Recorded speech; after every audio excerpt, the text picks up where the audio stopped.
kuna wazazi wengi hufuga watoto, hawalei watoto. Kufuga mtoto ni vipi na kulea? Kufuga kwamba wewe ukimuuliza mtu vipi watoto wako, mashallah, friji linjaa skrimu, hawa si ng'ombe wa nyama wala maziwa, hawa si kuku wa mayai, hawa wataka follow up, uwafuatilie, ukae na wao. Je, una kikao wewe wakaa na watoto wako? Wewe baki nyumbani, watoto waenda shule, watoto wakirudi baba yatoka kwenda kazini na hana time. Unaambiwa yatima si yule alofiliwa na baba au alofiliwa na mama. Huyu ni yatima kweli, lakini yatima mbaya ni mtoto ana mama lakini hana time na yeye.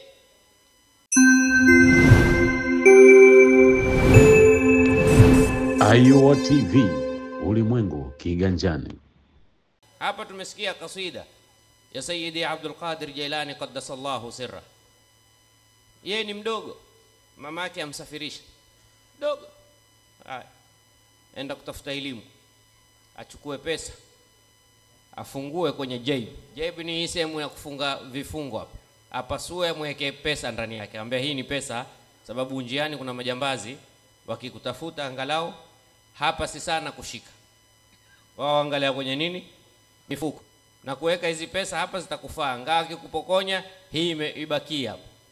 Sayyidi Abdul Qadir Jailani mtoto mdogo, takriban miaka 7 au 8 au 9, majambazi wakasimamisha gari, watu washuki, kila mtu pigwa tero inspection, una nini. Mmoja akamuuliza, hey, unao pesa wewe? Akamwambia mimi ninao. Ziko hizi hapa. Wewe wajua sisi nani?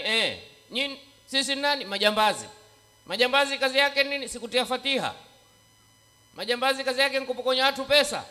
Unajua kama sisi kazi yetu kupokonya pesa? Najua kazi yenu kupokonya pesa. Na kwa nini utuambie?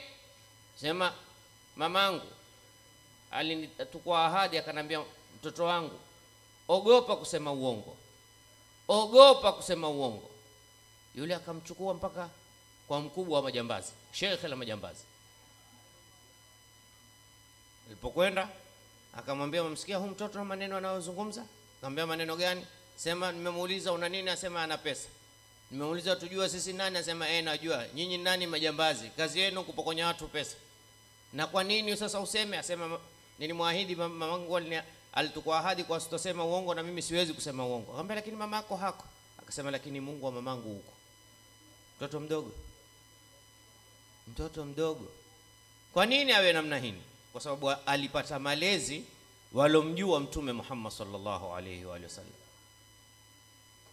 Bal hata majambazi walikifanya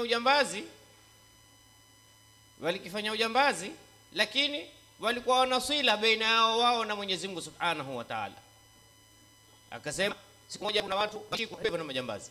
Waliposhikwa na majambazi wakamkuta mtu, akamuuliza, "Hii nini?" Akasema, "Hii ni amana. Nimepewa nimpelekee mtu, si zangu." Ule mkubwa wa majambazi akamwambia, "Mregeshe." Akauliza, "Kwa nini bwana, sisi tutafuta pesa?" Akasema, "Lakini hii ni amana, huyu ameaminiwa. Sisi kazi yetu ni wenye kuwakatia watu safari baina yao hapa na Morogoro au wapi, lakini si kuwakatia watu safari baina yao na Mwenyezi Mungu. Huyu ameaminiwa, hatutaki ukosekane uaminifu. Hatutaki kumkatia mtu safari baina yake na Mwenyezi Mungu Subhanahu wa Ta'ala. Kweli safari baina yake na mji tuko tayari." Angalia malezi alivyokuwa akileta taathiri. Afanya makosa, lakini pia atafautisha baina makosa haya baina mimi na mja na haya baina mimi na Mwenyezi Mungu. Sitaki kuingilia makosa kama haya. Tarbia, malezi ni kitu ambacho kwamba hivi sasa kimekosekana. Ni kitu ambacho kwamba hivi sasa hakithaminiwi. Ni kitu ambacho kwamba hivi sasa hakuna anayokipa priority. Malezi, ndugu zangu, angalia Mwenyezi Mungu Subhanahu wa Ta'ala katika Qur'ani asema, "Innal insana khuliqa idha massahu sharru wa idha massahu alkhairu."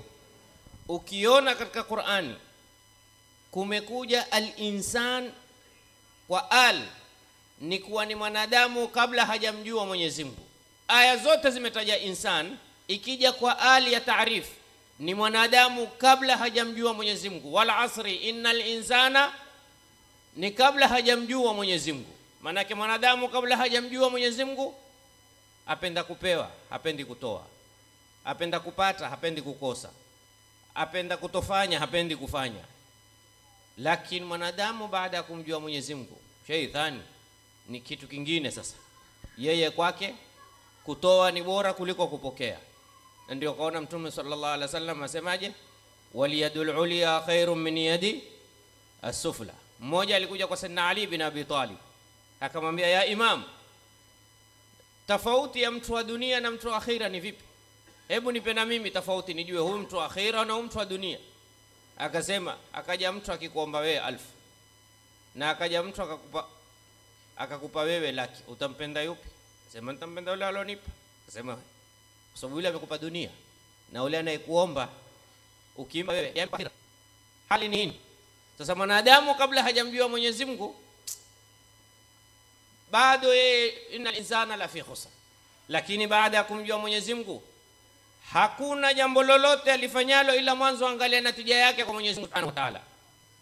Malezi, Mwenyezi Mungu Subhanahu wa Ta'ala ametupigia mfano mzuri wa malezi katika Qur'ani kwamba malezi yana vitu vinaitwa ahdaf, aghrad, ghayr nihaya, lengo, njia za kupitia malengo yako ya mwisho. Akatuambiaje katika Qur'ani?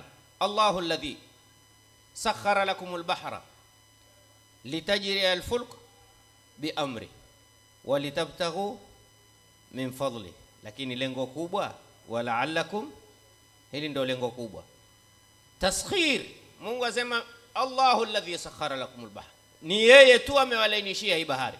Lao hataki hakuna chombo kitaweza kuondoka hapa kwenda Unguja, lakini yeye akaifanya sahali. Hii ni bahari.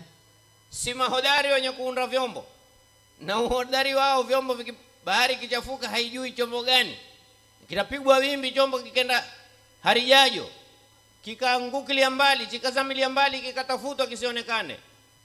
Allahu alladhi, ni yeye tu Mwenyezi Mungu sakharakumul bahr, lengo la kusakharisha litajriya fulka bi amri. Hizi majahazi, maboti, sijui speed boat, sijui nini zipate kutembea kwa amri yake. Maana zitembee zifanye nini? Walitabtaghu min fadli, mutafute biashara katika kutembea baharini. Leo angalia juzi tu ilipokuwa Yemen wamesema hakuna chombo kipitacho, kila mwenye mizigo rabi nafsi. Sema kipitacho nchetu, kipitacho tutakiharibu. Kila mmoja walitabtaghu, kwa sababu litabtaghu min fadli. Lakini lengo kubwa wala'allakum, hicho mtakachokupata kiwe kitakuwa ni sababu ya kumshukuru yeye. Leo wengi tuna watoto, malengo yetu tumewazaa by mistake. Ukimuuliza mtu wewe waoa, nataka na watoto, sawa, Mungu amekusahilishia ukapata kuoa ili upate watoto, lakini lengo la kuwa na watoto nini? Watafuta nini kwa watoto? Sasa ingia mtu ana pesa akasema mimi nataka kununua shamba. Kwa ajili gani? Nataka kufanya biashara. Huyu bila shaka ataangalia ni kilimo gani kinafaa, ni kilimo gani kinastahiki, ni lime aina gani, nitafute watu aina gani. Mwingine babake alikuwa na shamba, amefariki, shamba limekuwa mirathi yake. Asema, anamwambia mwenye shamba, bwana kukitoka chochote utanambia. Hata hana habari nao, wote wana mashamba, lakini huyu ana strategies namna gani mpaka apate makulima. Wengi katika sisi tuna watoto, lakini tuna mipangilio gani katika hawa watoto? Je, tunao fikra na mpangilio hawa watoto ndawalea vipi? Nataka waende na nani? Nataka warudi na nani? Nataka wazungumze na nani? Nataka wanyamaze nani? Nataka wasome nani? Nataka wasome skuli gani? Nataka wasome madrasa gani? Haya ndio malengo. Leo usilalamike ukamsikia mtoto wako yosema maneno ambayo hayaeleweki. Sema, mtoto huyu vipi sasa unatukana? Humfuatilii, hujui mtoto wako rafiki yake ni nani, anatembea na nani, entertainment zake, anavutiwa na vitu gani. Wewe sema ankaa na simu, yuko kule, yuko busy na simu yake, yuamwangalia nani kwenye simu, yuangalia kitu gani ndani ya simu. Simu imekuwa ni hatari kushinda TV, kwa sababu simu watoto wamekuwa mpaka na choni na simu. Hamna anafuatilia nini anake. Uhatari umezidi ya kuwa leo wallahi Allahumma salli sallim alayhi. Jazakallahu khair. Yasikitisha, utakuta mtu ni mtu mwema, ni mtu watu wampigia mifano, lakini ukiangalia watoto wake wasikitisha. Watoto wake wakuliza mpaka uweze, manake atanaona haya kusema mbele ya watu, huyu ni mtoto wangu. Kwa nini unaona haya? Kwa sababu ulikuwa na ihmal, hukuangalia wale watoto sawa sawa, hukuwalea. Sisi kule kwetu tuna msemo, kuna wazazi wengi hufuga watoto, hawalei watoto. Kufuga mtoto ni vipi na kulea? Kufuga kwamba wewe ukimuuliza mtu, vipi watoto wako? Mashallah, friji linjaa skrimu. Hawa si ng'ombe wa nyama wala maziwa, hawa si kuku wa mayai. Hawa wataka follow up, uwafuatilie, ukae na wao. Je, una kikao wewe wakaa na watoto wako? Wewe baki nyumbani, watoto waenda shule. Watoto wakirudi baba yatoka kwenda kazini na hana time. Unaambiwa yatima si yule alofiliwa na baba au alofiliwa na mama. Huyu ni yatima kweli, lakini yatima mbaya ni mtoto ana mama lakini hana time na yeye. Mama hana time na mtoto, anamwambia mume wake mnunulie na yeye tab, manake huyu atatupa tabu. Mpe tab alelewe na tab. Yatima mbaya ni mtoto ana baba, lakini baba yuko busy na biashara zake, hana time ya kukaa na watoto wake. Keshole kisha ataka mtoto. Watoto gani hao bwana, ninawasomesha mimi mpaka university, lakini atashikamoo hawanipi. Je, wewe ulikaa ukawaambia salamu alaykum? Ulikaa ukakaa na wao ukawajulia wana kitu gani, wapenda kitu gani, hawapendi? Mmoja alinishtakia mimi siku moja, akanambia, Sheikh, wallahi watoto hawana imani. Nampigia mtoto wangu simu, namwambia mgonga ndio nipitie, na mimi nakutumia dereva atakuja kukuchukua. Sasa ni sawa hivi? Nikamuuliza swali, kwa kweli wakati wewe ulikifanya kazi mtoto wako umepigiwa simu ni mgonjwa, ulikwenda wewe ukamchukua ukampeleka hospitali? Nilikimpelekea dereva. Kama tadinu tit for tat. Wewe ulikuwa wathamini kazi kuliko mtoto. Hujui kwamba huyu mtoto ndio rasmali yako. Huyu mtoto vile ambavyo kwamba wewe wamtreat hivi sasa, wamlea hivi sasa, mtoto Waswahili wakwambia mtoto umleavo ndivyo akuavo. Hatuna time na watoto wa kiume, hatuna time na watoto wa kike. Leo kawauliza watoto kumbuka kitu gani na tangamano lako juu ya wazee wako, hakumbuki. Yeye akumbuka akikaa na simu, akikaa na TV, ana vipindi vyake, basi ajua baba yeye ndo mnunulia chakula, sawa, umpeleke umlipia fees za school, lakini hana time. Na wallahi mzazi yoyote ambaye mtoto wake hakuwa vile anavyotamani yeye, huyo amefeli totally. Mwanadamu ametujalia na maumbile, twapenda tuwepo na twajipenda sisi yetu na kuweko wewe. Lazima mimi na wewe tutaondoka, lakini kubaki mimi na wewe ni kubaki vizazi vyetu. Je, waridhia mtoto wako endapo abaki apewe nembo yako, apewe jina lako? Mtu afikirini kabla sijafa kweli mimi nikifa kutakuwa vipi? Manake hivi sasa kuna voruka boxing hapa, itakuwa ni boxing na wrestling na kickboxer. Haya, kwa nini tufikie namna hii? Kwa sababu tumehimili upande wa malezi. Na ndio ukaona Mwenyezi Mungu Subhanahu wa Ta'ala akatubakishia utajo wa namna gani mtume alilewa na watu tofauti tofauti, ili tuelewe umuhimu wa malezi. Mwenyezi Mungu alikuwa aweza amlee basi, hata huyu mtume ambaye kwamba ni kiumbe, sio mtume, ni kiumbe ambaye kwamba hajaumbwa kiumbe mfano wake, lakini alilelewa akapita mikono mwa huyu, mikononi mwa huyu, mikononi mwa huyu, tena hana baba, lakini alilelewa. Mwenyezi Mungu alimwambia nani atamsimamia, akalewa na babu yake Abdul Muttalib. Alikufa Abdul Muttalib ana miaka 8, akapokewa na ami yake Abu Talib, akawa yuampenda. Na ndio Mtume sallallahu alayhi wa alihi wasallam alipokufa ami yake Abu Talib, akaona ni kulipa hisani, na yeye akamchukua Sayyidina Ali kumlea. Haya ndio malezi. Mtu amelelewa kama anavyosema Anas, nimekaa na yeye miaka 10, hakuna bia katika jambo ilikuwa nisilifanye lima. Kwa nini hukufanya? Au jambo nimelifanya nini hili? Aelezea Anas, safari moja Mtume sallallahu alaihi wasallam alinituma, akamwambia ya Anas, nenda mahala fulani kanchukue kitu fulani. Anas mtoto mdogo akatoka, kutoka kaona wenzake wacheza mpira. Unajua tena mtoto, tena saa nyingine maskini hakupanga kucheza, lakini ile boli limekuja mpaka miguuni naye akalishika. Jamaa kumbe udari wa kupepeta. Nakupa mfano tusije ukaenda kusema shekhe mezidi, Anas pia anacheza mpira. Nakupa mfano wa watoto kwa kile. Unajua watoto na environment, sijui kuna vitu za kucheza sijui nini kama yako. Mija kusikiza haina hata matezo. Matezo ya kiume hataki mamoja. Tuulizeni sisi ndio alhamdulillah tumaliza hizo. Pale mwili mzima una kovu. Maana yake matezo ya dharura.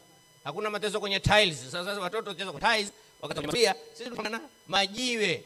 Sasa Anas asahau kaoyocheza na wenzake. Mtume Muhammad sallallahu alaihi wasallam, salie Mtume. Namalizia hapa. Naona wakati umeenda sana. Lakini tatizo nikimshika Mtume sitaki na jamani, wallahi ni mtamu Mtume. Wallahi jamani ni Mtume ana raha. Mtume ukizungumzia hashibishi, hakinaishi, hachokeshi. Tumswalie Mtume. Anas mwenyewe acheza Mtume sallama akatoka. Vipi labda mpatikana jambo sio kina sisi, mtoto hajaja mwaka gani uishi, maana kuna naye uko njiani ni bati la haya. Mtume amesifiwa bil mu'minina raufur wa ma arsalaka illa rahmatan lil alamin. Akatoka Mtume sallama akamwona Anas yacheza. Alimuona Anas yacheza, Mtume akaja kwa nyuma akamziba macho hivi kutaka kujua. Anamjua Mtume sallam kwa sababu Mtume kwa mikono yake vidole vyake kama mabofu laini, alafu ana harufu ya ajabu. Hakuna alisema mshairi, si ya misiki si ya udi, yani si miski, hakuna miski yote wanaona Mtume, hakuna udi wowote unaopambana unaweza kushindanisha na harufu ya Mtume sallam. Akajua huyu ni Mtume, akawa yuaji maungo yake yajisugua na tumbo la Mtume, akamwambia msamehe ya Rasulullah, msamehe. Mtume akamuuliza aina Anas, utu wangu uko wapi? Akamwambia Rasulullah, ashghalani hadha, hili ulilonalo hapa limenishughulisha hata mmesahau. Akamwambia usije ngoje hapa ili ukija hapa ukinipatia umalize. Ashar hadirin, ni wakati mbaya huu, wakati ni mbaya, mambo mengi yote yatutafutia watoto wetu. Mimi natoa wasia haswa kwa vijana, kabla hujapanga za kumlea utakaye kumzaa. Ukiwa utapata mke akwambia watoto wakitinia tuwape simu. Mimi sitaki kuzungumzia simu hata yake kwa ubongo nini, lakini nakwambia ukimwacha mtoto akilelewa na simu, kesho ile akishika simu ukimuita fulani njoo, akwambia ngoja malizie hii game, usilalamike. Kosa ulilofanya ni nani? Ni wewe mwenyewe. Tuangalie watoto wetu, dini yao, nani anaowasomesha dini, wajua kuswali. Leo kufanya interview wakuelezee tu majina ya Mtume matatu tu, Mtume babake nani na babu yake mtihani, lakini leo uliza majina ya wachezaji, sawa ni cricket, sawa ni football, sawa ni volleyball, sawa ni netball, sawa ni beanball, hayo maboli yote wajua magani, alidua wapi, alianzia wapi kucheza. Kwa nini tusimjue Mtume? Kweli tumpenda? Kama tumpenda basi msomeni, kama tumpenda tumsomeni jamani, tumsomeni. Alhamdulillah, ukingona utakayo, wataki Urdu, wataka Kipakistani, wataka Kiafghanistani, wataka Kisistani, hizo stani zote ziko.